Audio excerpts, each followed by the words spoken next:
Voy a poner el cronómetro también. Y primero parto dando las gracias, por supuesto, por la invitación al Centro Valparaíso Debate. Y quiero contarles brevemente una anécdota. Cuando era dirigente universitario en la Universidad Andrés Bello, como mencionó el profesor Bartolucci, junto a un grupo de amigos teníamos que viajar a Santiago para encontrar formación. Nosotros estábamos emprendiendo nuestras campañas a centro de estudiantes o federación y teníamos debates sobre subsidiariedad, sobre libertad, dignidad de la persona humana. Acá en la quinta región, por supuesto, en ese tiempo no encontrábamos una casa que nos diera este tipo de formación. Y recuerdo que un año viajamos a Santiago a escuchar precisamente al profesor Max Colodro a la Fundación Idea País. Así que bastantes años nos reencontramos, profesor. Y también por lo mismo quiero agradecer a la Fundación para el Progreso, a Fundación Piensa y a Centro Valparaíso Debate por abrir precisamente estos espacios. Y nosotros como Fundación Libertad, para aquellos que no nos conocen, nos dedicamos básicamente a la formación de jóvenes líderes, pero especialmente a aquellos líderes que quieren competir en las universidades para defender la libertad de enseñanza, la dignidad de la persona humana en esos espacios. Dicho eso, quiero tomar un aspecto que mencionó el profesor Colodro dentro de su exposición y explayarme básicamente en él. Él mencionó respecto a la polarización que estamos viviendo en nuestro espectro político. Y yo quiero detenerme en un ala de ese espectro político precisamente porque creo que nos atañe de sobremanera a la quinta región. Y por lo tanto me gustaría dedicar estos breves minutos para hablar un poco sobre el fenómeno del Frente Amplio, que yo creo que es un fenómeno político que está en boga y que es digno de analizar, precisamente en nuestra región. ¿Por qué? Porque sin miedo a equivocarme, puedo mencionar que la quinta región hoy por hoy está siendo la cuna del Frente Amplio. No por eso tenemos 2 core, 3 diputados si no me equivoco, un senador y un alcalde. Eso no se da en ninguna otra región. Y por lo tanto, precisamente analizar el fenómeno del Frente Amplio como un espectro polarizado dentro de la política, creo que es menester. Así, para hablar del Frente Amplio, nosotros necesariamente tenemos que hablar también sobre el movimiento estudiantil. Son 2 conductos que van completamente enlazados. Y este movimiento estudiantil que encontramos sus primeras manifestaciones, por supuesto, en el 2006 y luego con su auge en el 2011. Esta revuelta estudiantil que liberaron los estudiantes secundarios y universitarios y que tuvo como conclusión el primer ingreso de esta primera camada de la denominada bancada estudiantil. Así, algunos decían que esto era un hito, que era un antes y un después. ¿Por qué? Porque se empezaban a romper estos enclaves del binominal y comenzaban a ingresar los movimientos sociales al Congreso, a las altas esferas de la política nacional. Eso como primer punto. Luego, 4 años más tarde, vemos que esta nueva izquierda crece. Ya no está solamente Gabriel Boric, Giorgio Jackson, Camila y Carol, sino que ahora sumamos a 20 actores más. Ya son una bancada, tienen un poder relativo bastante importante. Y aquí quiero detenerme especialmente. A pesar de que son 20 personajes que ingresan a la política nacional, creo que tienen un elemento que se destaca en la mayoría de ellos. Por supuesto, excluyo a personajes como Florcita Motúa y Pamela Giles, pero la mayoría de los parlamentarios del Frente Amplio tienen una característica, y que todos ellos fueron dirigentes estudiantiles. Todos ellos pasaron por algún movimiento social, por algún centro de estudiantes o por alguna federación. Y esto, para muchos de ellos, fue el mayor valor por el cual ingresaron, pero también, con el poco andar, fue su gran pecado. ¿Por qué gran valor?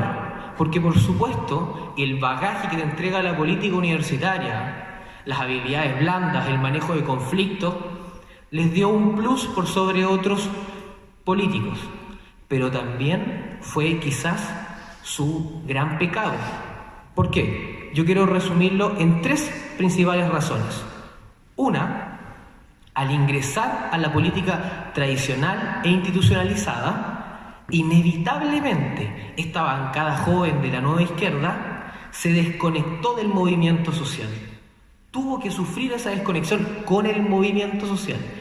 Aquí abro paréntesis y hago distinción al movimiento social con las reales urgencias sociales.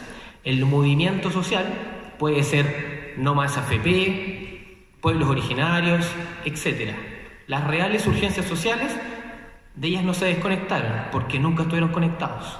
¿Sí? Cierro paréntesis. Entonces, el trabajo burocrático propio de la labor parlamentaria,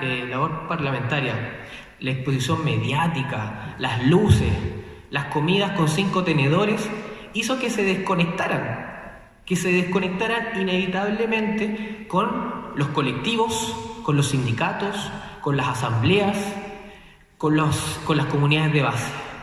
Punto 1. Segundo, en palabras del sociólogo Carlos Ruiz, que también es uno de los autores intelectuales del Frente Amplio, él mencionó que uno de los problemas de la bancada del Frente Amplio es que algunos parlamentarios, precisamente producto de su historia, aún no entienden que dejaron de ser presidentes de federación. Ellos continuaban estando en la asamblea universitaria creyendo que cuando estaban en el Congreso.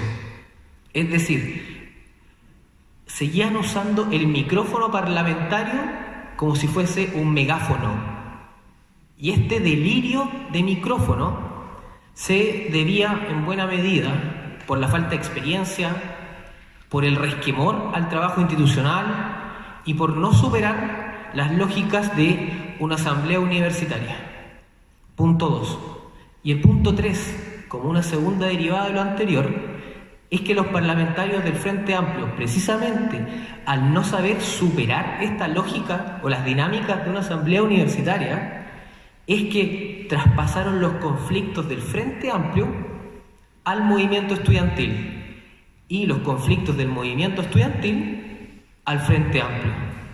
Por ejemplo, el año pasado, en la Federación de Estudiantes de la Universidad de Chile, hubo una acusación producto de encubrimiento a una vulneración de derechos laborales de una trabajadora. Y producto de aquello tuvo que renunciar el presidente de la Federación de Estudiantes de Chile. Se llama Alfonso Moro, del movimiento autonomista. Tuvo que renunciar. Y producto de ese hecho se congelaron a nivel nacional las relaciones entre el movimiento autonomista y Revolución Democrática. Es decir, extrapolaron los conflictos que podían tener dentro del movimiento estudiantil al Frente Amplio y la labor del Frente Amplio al movimiento estudiantil. De esta forma y producto de lo anterior, podemos evidenciar que tanto como el Frente Amplio y el movimiento estudiantil, que les mencioné que están completamente enlazados, se han visto debilitados mutuamente. ¿Y por qué precisamente se ha debilitado el movimiento estudiantil? Porque se le acabaron las banderas. Nosotros en el 2011 escuchábamos las protestas, las demandas y los petitorios. Dentro de ellas, una de las más fuertes, las que animaba más personas, era no al lucro y la gratuidad. Todos podemos recordar, por supuesto, esas 2 grandes demandas. Pero, la presidenta Bachelet, cuando estaba iniciando su campaña para asumir su segundo mandato, hace suya estas 2 demandas. No al lucro, impulsando una reforma al sistema de colegios particulares subvencionados, y impulsa la gratuidad en la educación superior. Ante esto, deja al movimiento estudiantil sin un relato, sin una bandera que sea capaz de catalizar de nuevo al movimiento social.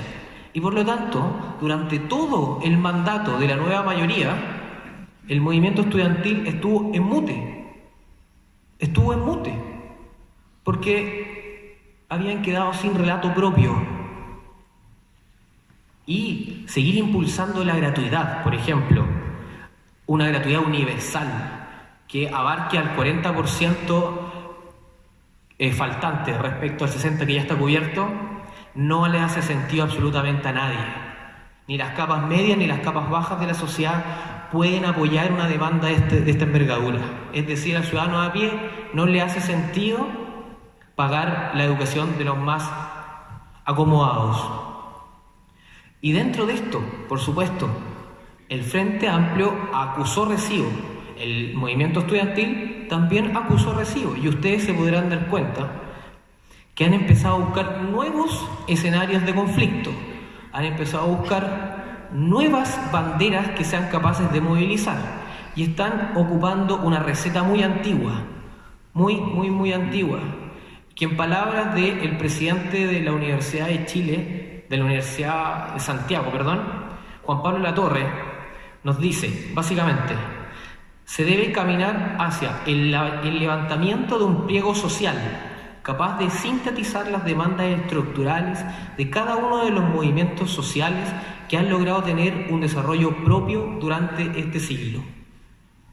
Es decir, vamos a pasar de las demandas o de los petitorios del CONFECH, de esta Confederación de Federaciones de Chile, a el pliego de demandas del movimiento social. Y aquí podemos aglutinar No Más AFP, pueblos originarios, feminismo, Catrillanca, medio ambiente y, por supuesto, lo que está en boga en este momento, salud mental. Con esto, el movimiento autonomista, el Frente Amplio, la CONFECH, están buscando nuevos agentes de conflicto, porque saben que su principal móvil, que era la educación, en este momento está agotado. Y con esto quiero finalizar para volver a la premisa. No se puede entender al Frente Amplio si no se estudia primero al movimiento estudiantil. Y con esto nos permitirá entender su retórica, sus móviles, sus conflictos, sus proyecciones y también sus debilidades. Y por lo anterior surge la imperiosa necesidad que otros sectores, como la derecha, una vez por todas dejen de mirar con desdén a la política universitaria, le den el peso real que tiene hoy en día, porque estoy seguro que mañana las elecciones, los debates, no serán con un Ricardo Lagos, no serán con un Ignacio Walker, ni tampoco con un Isabel Allende. Probablemente los debates y las elecciones las tengamos con Giorgio Jackson, Jorge Char o Beatriz Sánchez. Muchas gracias.